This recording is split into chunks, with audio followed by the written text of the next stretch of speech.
H. G. Wells, The War That Will End War. Part 7. The Opportunity of Liberalism. The opportunity of liberalism has come at last, an overwhelming opportunity. The age of militarism has rushed to its inevitable and yet surprising climax. The great soldier empire made for war, which has dominated Europe for 40 years, has pulled itself up by the roots and flung itself into the struggle for which it was made.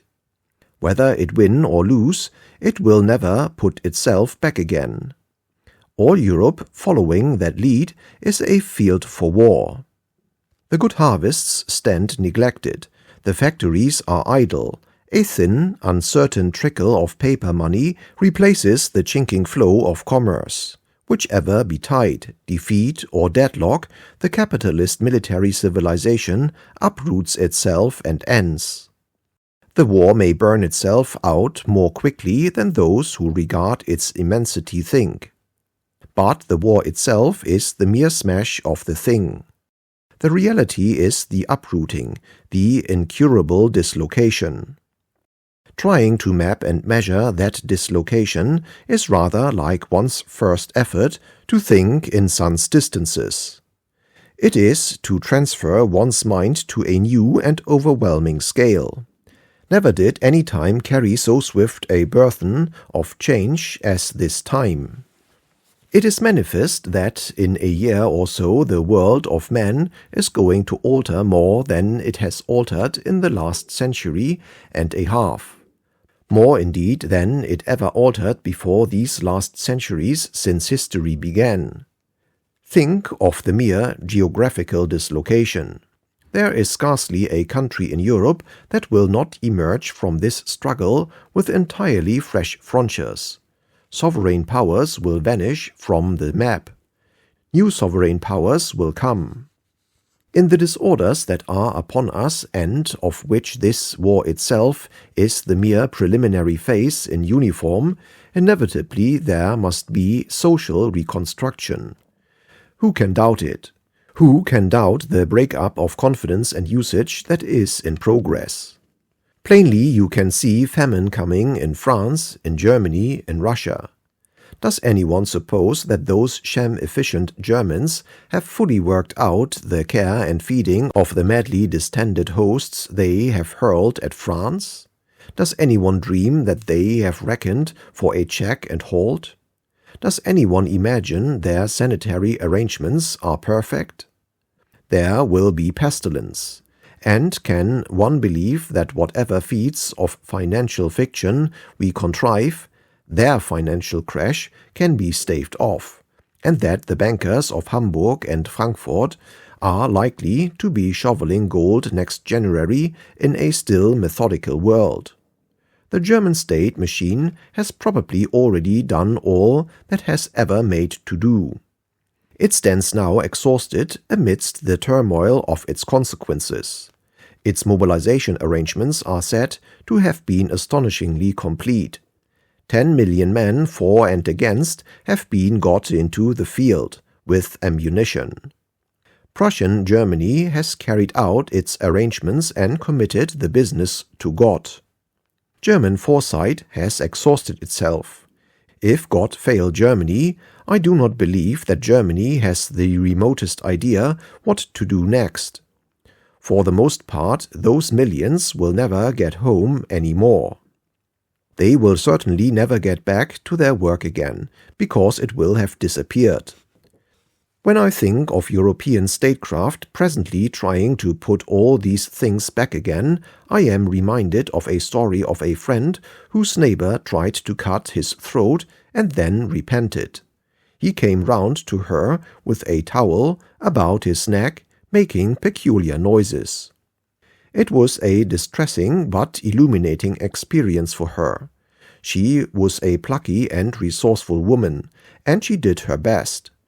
"There was such a lot of it," she said. "I hadn't an idea things were packed so tight in us."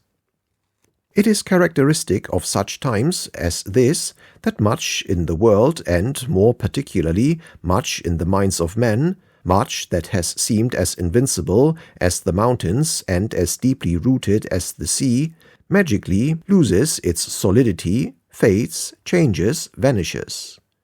When one looked at the map of Europe a month ago, most of the lines of its frontiers seemed almost as stable as the coastlines. Now they waver under one's eyes. When one thought of the heritage of the Crown Prince of Germany, it seemed as fixed as a constellation, and now, in a little while, it may be worth as little as a bloody rag in the trenches of Liège. In little things, as in great, one is suddenly confronted by undreamt-of instabilities. The Reform Club, which has been a cheerful and refreshing trickle of gold to me for years, now yields me reluctantly for my cheque 2 inartistic pound notes. My other club has ceased the kindly custom of cashing cheques altogether. One is glad that poor Bayshot did not live to see this day. Each day now I marvel to wake and find I still have a banker. And I perceive too that if presently my banker dissolved into the rest of this dissolving world, a thing I should have thought an unendurable calamity a month ago, I shall laugh and go on. Ideas that have ruled life as though they were divine truths are being chased and slaughtered in the streets. The rights of property, for example, the sturdy virtues of individualism, all toleration for the rewards of abstinence, vanished last week suddenly amidst the execrations of mankind upon a hurrying motor-car loaded with packages of sugar and flour. They bolted, leaving socialism and collectivism in possession. The state takes over flour mills and the food supply, not merely for military purposes, but for the general welfare of the community. The state controls the railways with a sudden complete disregard of shareholders. There is not even a letter to the Times to object. If the state sees fit to keep its hold upon these things for good, or loosens its hold only to improve its grip, I question if there is very much left in the minds of men, even after the mere preliminary sweeping of the last 2 weeks, to dispute possession. Society as we knew it a year ago has indeed already broken up. It has lost all real cohesion. Only the absence of any attraction elsewhere keeps us bunched together. We keep our relative positions because there is no whither to stampede. Dazed, astonished people fill the streets, and we talk of the national calm. The more intelligent men throw out their jobs, make for the recruiting offices, because they have nothing else to do. We talk of the magnificent response to Lord Kitchener's appeal. Everybody is offering services. Everybody is looking for someone to tell him what to do. It is not organization. It is the first phase of dissolution. I am not writing prophecies now, and I am not displaying imagination. I am just running as hard as I can by the side of the marching facts, and pointing to them. Institutions and conventions crumble about us, and release to unprecedented power the 2 sorts of rebel that ordinary times suppress, will and ideas. The character of the new age that must come out of the catastrophes of this epoch will be no mechanical consequence of inanimate forces. Will and ideas will take a larger part in this swirl ahead than they have even taken in any previous collapse. No doubt the mass of mankind will still pour along the channels of chance, but the desire for a new world of a definite character will be a force, and if it is multitudinously unanimous enough, it may even be a guiding force in shaping the new time. The common man and base man are scared to docility. Rulers, pomposities, obstructives are suddenly apologetic, helpful, asking for help. This is a time of incalculable plasticity. For the men who know what they want, the moment has come. It is the supreme opportunity, the test or condemnation of constructive liberal thought in the world. Now, what does liberalism mean to do? It has always been alleged against liberalism that it is carpingly critical, disorganized, dispersed, impracticable, fractious, readier to resign and rebel than help. That is the common excuse of all modern autocracies, bureaucracies, and dogmatisms. Are they right? Is liberal thought in this world crisis going to present the spectacle of a swarm of little wrangling men swept before the mindless spasm of brute accident? Or shall we be able in this vast collapse or rebirth of the world to produce and express ideas that will rule? Has it all been talk? Or has it been planning? Is this the new world, in fact, to be shaped by the philosophers or by the Huns? First, as to peace, do liberals realize that now is the time to plan the confederation and collective disarmament of Europe? Now is the time to redraw the map of Europe so that there may be no more rankling scores or unsatisfied national ambitions? Are the liberals as a body going to cry "peace, peace" and leave the questions alone, or are they going to take hold of them? If liberalism throughout the world develops no plan of a pacified world until the diplomatists get to work, it will be too late. Peace may come to Europe this winter as swiftly and disastrously as the war. And next, as to social reconstruction. Do liberals realize that the individualist capitalist system is helpless now? It may be picked up unresistingly. It is stunned. A new economic order may be improvised and probably will in some manner be improvised in the next 2 or 3 years. What are the intentions of liberalism? What will be the contribution of liberalism? One poor liberal, I perceive, is possessed, to the exclusion of every other consideration, by the idea that we were not legally bound to fight for Belgium. A pretty point, but a petty one. Liberalism is something greater than unfavorable comment on the deeds of active men.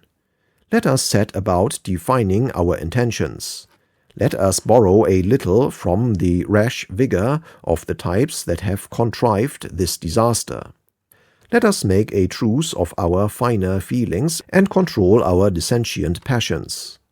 Let us redraw the map of Europe boldly, as we mean it to be redrawn, and let us replan society as we mean it to be reconstructed. Let us get to work while there is still a little time left to us, or while our futile fine intelligences are busy, each with its particular exquisitely felt point, the Northcliffes and the diplomatists, the Weltpolitik whisperers and the financiers and militarists, the armaments interests, and the Cossack Tsar, terrified by the inevitable red dawn of leaderless social democracy, by the beginning of the stupendous stampede that will follow this great jar and displacement, will surely contrive some monstrous blundering settlement, and the latter state of this world will be worse than the former. Now is the opportunity to do fundamental things that will otherwise not get done for hundreds of years. If liberals throughout the world, and in this matter the liberalism of America is a stupendous possibility, will insist upon a world conference at the end of this conflict, if they refuse all partial settlements and merely European solutions, they may redraw every frontier they choose. They may reduce 1,000 chaffing conflicts of race and language and government to a minimum, and set up a peace league that will control the globe. The world will be ripe for it, and the world will be ripe too for the banishment of the private industry in armaments and all the vast corruption that entails from the earth forever. It is possible now to make an end to Kruppism. It may never be possible again. Henceforth, let us say weapons must be made by the state, and only by the state. There must be no more private profit in blood. That is the second great possibility for liberalism, linked to the first. And thirdly, we may turn our present social necessities to the most enduring social reorganization. With an absolute minimum of effort now, we may help to set going methods and machinery that will put the feeding and housing of the population and the administration of the land out of the reach of private greed and selfishness forever.